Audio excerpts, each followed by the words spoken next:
मंजिल से आगे बढ़कर मंजिल तलाश कर, मंजिल से आगे बढ़कर मंजिल तलाश कर, मिल जाए तुझे दरिया तो समंदर तलाश कर। हर शीशा फूट जाता है पत्थर की चोट से, पत्थर ही फूट जाए वह शीशा तलाश कर।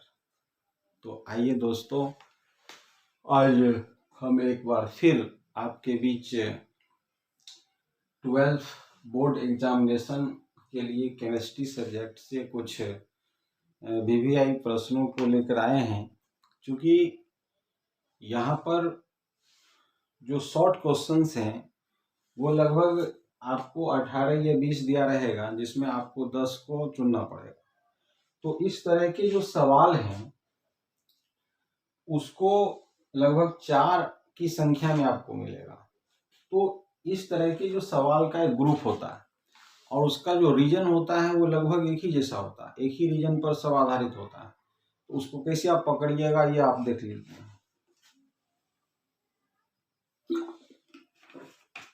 तो यहाँ पर पहला सवाल मेरा है कि मिथाइल एमीन अमोनिया से अधिक प्रबल भस्म है क्यों? मिथाइल एमीन अमोनिया से प्रबल भस्म है क्यों? तो यहाँ पर जो है सबसे पहले जो पहला सवाल हमारा है कि भाई मिथाइल एमीन अमोनिया से अधिक प्रबल भस्म होता है क्यों? तो यहाँ पर मिथाइल एमीन का स्ट्रक्चर फॉर्मूला बनाते हैं, यानी CH3NH2 और यहाँ पर अमोनिया लिखते हैं अमोनिया NH3, यानी दोनों पर यहाँ जो है लोन पेयर ऑफ इलेक्ट्रॉन है। और ये लोन पेयर ऑफ इलेक्ट्रॉन जो होता है इलेक्ट्रॉन की निर्जन जोड़ी, यानी कि इलेक्ट्रॉन की ऐसी जोड़ी जो बंधन निर्माण में भाग नहीं लेता है, तो उसी को लोन पेयर ऑफ इलेक्ट्रॉन कहा जाता है, जो पहले आपको 11th में पढ़ाया गया है। तो यहाँ पर होता क्या है कि मिथाइल एमीन में मिथाइल ग्रुप जुड़ा हुआ है और मिथाइल ग्रुप के जुड़ने की वजह से यहाँ पर मिथाइल ग्रुप के द्वारा जो है प्लस आई प्रभाव पैदा होता है, प्लस आई प्रभाव। ये सबसे मेन रीजन है, यानी कि मिथाइल एमीन अमोनिया से अधिक प्रबल भस्म होता है। इसका मुख्य कारण है प्लस आई प्रभाव, चूंकि अल्काइल ग्रुप के द्वारा प्लस आई प्रभाव पैदा किया जाता है, लेकिन अमोनिया में किसी भी प्रकार का प्रभाव पैदा नहीं हो रहा है। अब आप कहेंगे कि सर ये प्लस आई प्रभाव क्या होता है? तो ये जो प्लस आई प्रभाव है इसको कहा जाता है प्रेरक प्रभाव, यानी इंडक्टिव इफेक्ट। प्रेरक प्रभाव ये कब पैदा होता है इसको थोड़ा सुन लीजिए आप, कि जब दो असमान परमाणु आपस में सह संयोजक बंधन बनाता है, यानी कि दोनों की विद्युत ऋणात्मकता में अंतर रहता है, ऐसे परमाणु जब आपस में सह संयोजक बंधन बनाता है तो वह बंधन ध्रुवीय हो जाता है, यानी पोलर हो जाता है। क्योंकि जिस परमाणु की विद्युत ऋणात्मकता ज्यादा होती है वह इलेक्ट्रॉन की जोड़ी को अपनी तरफ ज्यादा खींच लेता है, इसलिए उसकी तरफ माइनस चार्ज ज्यादा चला जाता है, तो उसी को कहते हैं ऋण ध्रुव। और जिसके हिस्से का इलेक्ट्रॉन जाता है उधर पॉजिटिव चार्ज लग जाता है, जिसको हम लोग कहते हैं धन ध्रुव। तो यहाँ पर क्या रीजन है, और यहाँ पर जो आवेश का संचरण होता है, आवेश का एक सिरे से दूसरी सिरे की ओर जो ट्रांसफर होता है उसी को यहाँ पर प्रेरक प्रभाव कहा जाता है, उसी को इंडक्टिव इफेक्ट कहा जाता है। क्योंकि एग्जाम में इस तरह के सवाल पूछे जाते हैं कि इंडक्टिव इफेक्ट क्या है, इस पर टिप्पणी लिखिए, प्रेरक प्रभाव क्या है इस पर नोट लिखिए। तो यहाँ पर उसके बारे में यही है। ऐसे प्रेरक प्रवाह के बारे में दूसरे लेक्चर में हम विस्तार से चर्चा करेंगे। फिलहाल जो प्रश्न का यहाँ पर आंसर है उसको हम लेके चलते हैं। तो यहाँ पर क्या होता है कि मिथाइल ग्रुप के द्वारा प्लस आई प्रभाव पैदा होता है। कहने का मतलब ये हुआ कि ये जो मिथाइल ग्रुप है ये क्या करता है कि इलेक्ट्रॉन को नाइट्रोजन की ओर विकर्षित कर देता है। यानी कि ये जो CH3 है अल्काइल ग्रुप का सदस्य जो है यह इलेक्ट्रॉन को नाइट्रोजन की ओर धकेल देता है। विकर्षित करने का मतलब क्या, इधर से धकेल के नाइट्रोजन की तरफ दे आता है। तो नाइट्रोजन के ऊपर जो है इलेक्ट्रॉन की उपलब्धता बढ़ जाती है और इस नाइट्रोजन के ऊपर में इलेक्ट्रॉन की जो उपलब्धता बढ़ जाती है जिसके कारण ये जो नाइट्रोजन के परमाणु हैं इसको प्रोटॉन को ग्रहण करने की क्षमता बढ़ जाती है। यानी कि वह अपनी जो क्षमता है प्रोटॉन को ग्रहण करने का वो बढ़ा लेता है। तो कारण क्या निकला, कारण ये निकला कि मिथाइल ग्रुप के द्वारा प्लस आई प्रभाव पैदा करने की वजह से यहाँ पर ये इलेक्ट्रॉन को नाइट्रोजन की ओर धकेल देता है जिसके कारण नाइट्रोजन के ऊपर जो है इलेक्ट्रॉन की जो उपलब्धता है यह ज्यादा हो जाता है जिसके कारण इस नाइट्रोजन को प्रोटॉन ग्रहण करने की क्षमता बढ़ जाती है। लेकिन अमोनिया में इस तरह का कोई बात नहीं होता है और यही वजह है कि मिथाइल एमीन अमोनिया से अधिक प्रबल भस्म होता है।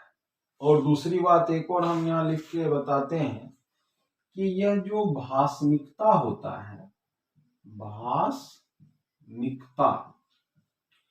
यह समानुपाती होता है प्लस आई प्रभाव।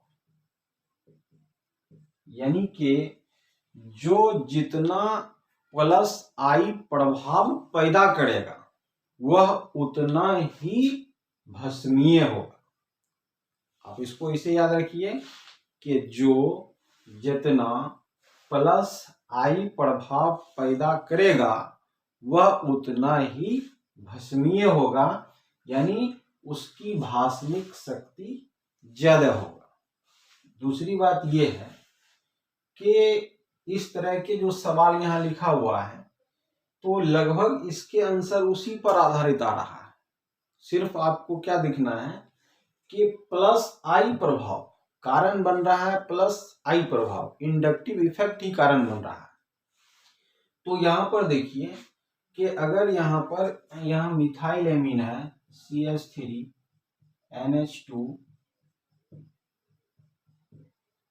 प्लस H+, यानी कि ये H+ ही प्रोटॉन है और यहाँ पर अगर इस ग्रुप के द्वारा इलेक्ट्रॉन को धकेला जाता है, यानी कि यहाँ पर लोन पेयर ऑफ इलेक्ट्रॉन पहले से है और ये इलेक्ट्रॉन को विकर्षित करके इधर भेज जाता है, तो निश्चित रूप से नाइट्रोजन के ऊपर में इलेक्ट्रॉन का भीड़ बढ़ेगा, इलेक्ट्रॉन की उपलब्धता बढ़ेगा और इसलिए यह क्या करेगा, प्रोटॉन को खींचेगा, प्रोटॉन को ग्रहण करने की क्षमता इसका बढ़ेगा। तो इसीलिए यहाँ पर आप ऐसे इसको दर्शा सकते हैं, यानी CH3 NH2 और यहाँ पर इलेक्ट्रॉन की जोड़ी हाइड्रोजन और इस पर पॉजिटिव चार्ज। तो इस तरह से जो है तो कारण यही निकला कि प्लस आई प्रभाव मेन कारण निकला। दूसरी बात यह है कि हमारा दूसरा सवाल उसी टाइप का है, एल्केनामीन अमोनिया से प्रबल क्षारक है क्यों, इसकी आप व्याख्या करें। तो एल्केनामीन कहे या मिथाइल एमीन कहे, तो एल्केनामीन जनरल नाम हुआ, यानी एल्कीन का सदस्य, तो एल्कीन का कोई सदस्य का नाम दे दे, चाहे मिथाइलेमीन दे दे या इथाइलेमीन दे सकता है। एल्केन का कोई भी मेंबर देकर यहाँ पर सवाल बनता है। तीसरा सवाल देखिए हमारा है इथाइलेमीन इथेनॉल की अपेक्षा प्रबल भस्म है। यहाँ पर एक चीज देखने को है कि यहाँ पर तीसरा प्रश्न को देखते हैं, प्रश्न संख्या 3। इसके जो आंसर हैं वो भी उसी टाइप के होंगे, जैसे इथाइलेमीन है C2H5NH2 और क्या है इथेनॉल यानी इथाइल अल्कोहल C2H5OH। यहाँ पर आप देख रहे हैं यह हो गया इथाइलेमीन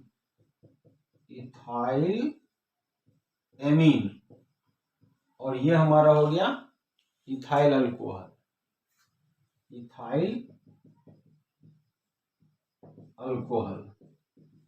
तो इसमें आप देख रहे हैं कि यह जो इथाइल अल्कोहल है इसमें ऑक्सीजन है और ये जो इथाइल एमीन है इसमें नाइट्रोजन है। नाइट्रोजन की विद्युत ऋणात्मकता ऑक्सीजन से कम होती है, इसीलिए ऑक्सीजन की तुलना में नाइट्रोजन को इलेक्ट्रॉन आसानी से वो प्रदान कर सकता है, ये कारण हो गया। और इसीलिए यहाँ पर क्लियर रीजन यही आ रहा है कि इथाइल एमीन इथेनॉल की अपेक्षा प्रबल भस्म है। तो यहाँ भी +I प्रभाव ही कारण बन रहा है, क्योंकि नाइट्रोजन की विद्युत ऋणात्मकता ऑक्सीजन से कम होती है।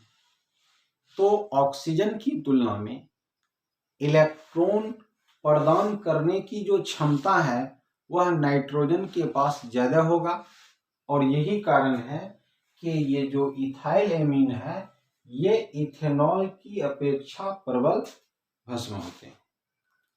तो यहाँ पर क्लियर जो रीजन निकला है +I प्रभाव, विद्युत ऋणात्मकता की चर्चा हुई, तो आपको इन सभी बातों को ध्यान में रखना है। तो एक बार फिर से इस बात को दोहरा देते हैं कि विद्युत ऋणात्मकता परमाणु का एक पावर होता है, परमाणु का एक ताकत होता है, जिस पावर के बल पर वह साझे वाले इलेक्ट्रॉन को यानी दो इलेक्ट्रॉन, यानी कि आप इसको ऐसे समझिए कि जब परमाणु को दो इलेक्ट्रॉन से प्यार हो जाए तो उसी को विद्युत ऋणात्मकता कहते हैं। आप ऐसे समझिए, आप जैसे भी समझना है समझ सकते हैं। यानी केमिस्ट्री को समझने के लिए उस अपने दैनिक जीवन के उदाहरण से अगर आप जोड़ देते हैं तो आपके दिमाग में चला जाए, नहीं तो जल्दी दिमाग में जाता भी नहीं है। तो इसलिए यहाँ पर विद्युत ऋणात्मकता को ध्यान में रखना है और +I प्रभाव को आपको ध्यान में रखना है। यानी कि जो जितना +I प्रभाव पैदा करेगा वह उतना ही भास्मिक होगा। बस एक ही रीजन को दिमाग में रखना। और इस तरह के बहुत सारे सवाल पूछे जाते हैं। तो एक बार फिर से ये तीनों प्रश्नों के जो आंसर हैं उसको कैसे आप याद रखेंगे ये हमने आपको बताने का प्रयास किया और इसके जो सिस्टमेटिक आंसर हैं उसके PDF नोट्स हमारे द्वारा लिखित रूप में ऑफलाइन क्लास में सभी बच्चों को दे दिया गया है। आप उसको घर पर पढ़िए, याद कीजिए, समझिए और फिर भी अगर आप भूल जाते हैं तो इस वीडियो लेक्चर के माध्यम से इसके कॉन्सेप्ट को फिर रिमाइंड करने के लिए आप इसको देख सकते हैं और फिर आप उसको याद रख सकते हैं।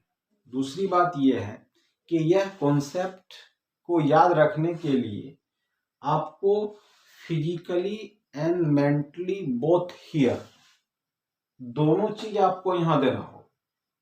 ऐसा नहीं कि फिजिकली आप देख रहे हैं बोर्ड को, ताक रहे हैं, अब मेंटली कहीं और है तो दिमाग में जाएगा नहीं, क्योंकि दिमाग में जो पहले से घुसा हुआ है कचरा, उसको निकालना पड़ेगा, तभी जाके समझ में आएगा। क्योंकि हम देखते हैं कि बहुत सारे ऑफलाइन क्लास में विद्यार्थी जो है बैठ के देख रहे हैं, दिमाग उसका कहीं और है, प्रश्न पूछते हैं बताओ इसका क्या मतलब हुआ, बोला सर हम समझे नहीं। तो इसलिए यहाँ पर दोनों चीज आपको देना चाहिए। तो इस तरह से इन सभी प्रश्नों के जो आंसर हैं और इसका जो कॉन्सेप्ट है उसको हमने एक सरल प्रयास किया है। और अब हम अपनी बात को यहीं पर समाप्त करते हैं, फिर दूसरे लेक्चर में आपसे फिर मिलेंगे। तब तक हम आपसे अलविदा लेते हैं। जय हिंद, थैंक यू, खुदा हाफिज।